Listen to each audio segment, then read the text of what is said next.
देख रहे हैं पीएन न्यूज लाइव, आपकी आवाज। Indian bank employees union Varanasi इकाई का त्रिवार्षिक अधिवेशन हुआ संपन्न। यूनियन भवन कमक्षा वाराणसी में Indian bank employees union Varanasi इकाई का त्रिवार्षिक अधिवेशन धूमधाम से संपन्न हुआ। अधिवेशन के अंत में सर्वसम्मति से आगामी त्रैवार्षिक सत्र 2025 व 2028 हेतु सर्वसम्मत से निर्विरोध 19 सदस्यीय टीम का निर्वाचन संपन्न हुआ। सभा में कॉमराम विशुन चौबे को मानद सदस्यता देने के उपरांत कॉमरेड चौबे को लगातार 35 वर्षों से अध्यक्ष पद पर निर्वाचित किया गया। कॉमरेड प्रमोद द्विवेदी को लगातार 4 बार इकाई का मंत्री निर्वाचित किया गया। इसके अतिरिक्त कॉमरेड शीता दुबे को उप मुख्यमंत्री, सकर शुवन को कोषाध्यक्ष निर्वाचित किया गया। उल्लेखनीय है कि कॉमरेड चौबे उत्तर प्रदेश ने बैंकिंग ट्रेड यूनियन के एक स्तंभ है। वे इलाहाबाद बैंक के 4 से 5 वर्षों तक कामगार निदेशक भी रह चुके। 1994 से लगातार UP bank employees union Varanasi इकाई के अध्यक्ष व इलाहाबाद बैंक स्टाफ एसोसिएशन वर्ष 1985 से लगातार प्रदेश के अध्यक्ष भी रह रहे हैं। इसके अतिरिक्त राष्ट्रीय स्तर पर भी कॉम चौबे ने अपने लंबे ट्रेड यूनियन के सफर में कई महत्वपूर्ण पदों पर रहते हुए अपनी जिम्मेदारी का निर्वहन किया है। कॉमरेड चौबे ने सभा में अपने उद्बोधन में सरकार द्वारा बैंक कर्मियों पर लगातार होते हमलों पर विस्तृत चर्चा की और बैंकिंग क्षेत्र में ट्रेड यूनियन की भूमिका पर चर्चा करते हुए वाराणसी के सदस्यों को संगठित रूप से सरकार के हमलों का विरोध करने के लिए बधाई दी। समारोह में मुख्य अतिथि कॉमरेड संजय शर्मा, मंत्री UP bank employees union Varanasi इकाई ने अपने विस्तृत उद्बोधन में प्रदेश में इंडियन बैंक एम्प्लॉइज यूनियन को एक सशक्त इकाई के रूप में अपनी भूमिका निभाने के लिए आभार व्यक्त किया। 24 व 25 मार्च को प्रस्तावित अखिल भारतीय बैंक हड़ताल की नोटिस के बाद कल केंद्रीय मुख्य श्रमायुक्त व भारत सरकार के हस्तक्षेप व समयानुसार अधिकतर मांगों के मानने के आश्वासन के बाद हड़ताल वापसी के निर्णय को हठधर्मी सरकार पर यूनियन के ऐतिहासिक विजय बताया। सभा में कॉम सुनील सेठ, उपाध्यक्ष यूपी BAU वाराणसी इकाई भी उपस्थित थे। अंत में कॉमरेड प्रमोद द्विवेदी ने लोगों का आभार व्यक्त करते हुए नवनिर्वाचित टीम को अपनी शुभकामनाएं दी। चौबे, अध्यक्ष Indian bank employees union Varanasi जिला इकाई। जी चौबे जी, आज आपको पुनः अध्यक्ष पद पे आसीन किया गया है। भारत सरकार और रिजर्व बैंक ने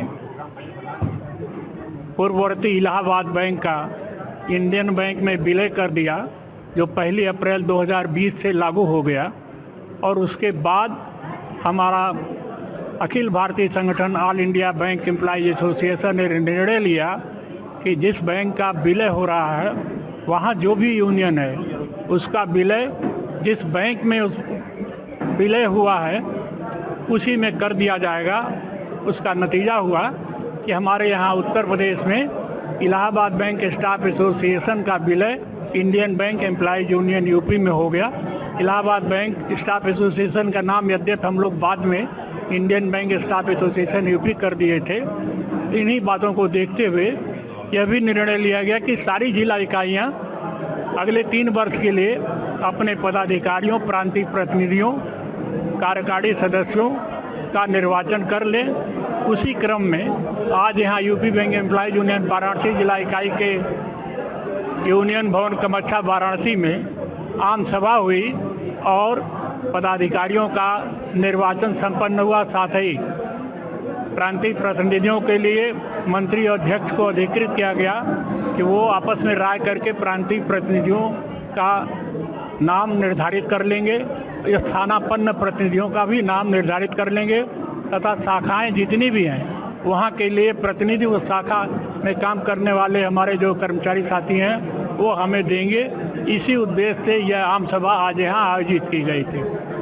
कर्मचारियों के लिए किस तरह की लड़ाई को आगे? मैं सदैव से अपने कर्मचारी साथियों को यह सलाह देता हूं कि जहां जिस परिस्थिति में जैसे भी हैं, यद्यपि कर्मचारियों की संख्या बहुत कम हो गई है, बहुत जितनी आवश्यकता है उतनी रह नहीं गई है, इसीलिए हमारे United forum of bank unions ने 24-25 इस मार्च को हड़ताल का आह्वान किया था कि कर्मचारियों की संख्या निरंतर घटती जा रही है, अतः अधिकारियों, कर्मचारियों, विशेष रूप से सब स्टाफ की भर्ती की जाए। लेकिन अभी कल कुछ वार्ता हुई है जिसमें department of financial services, Indian banker association के साथ 9 जो घटक दल हैं यूनियन के अधिकारी कर्मचारी साथियों को उनकी बैठक हुई। उसमें कुछ सकारात्मक नतीजा आने के बाद जो आगामी 24-25 की हड़ताल टाल दी गई है और फिर अप्रैल महीने में बैठक CLC सेंट्रल बुलाएंगे, जिसमें मिनिस्ट्री ऑफ फाइनेंस और Indian bank association, banker association के साथ ही हमारे 9 घटक दल जो यूनियन के हैं वो सहभागिता करेंगे।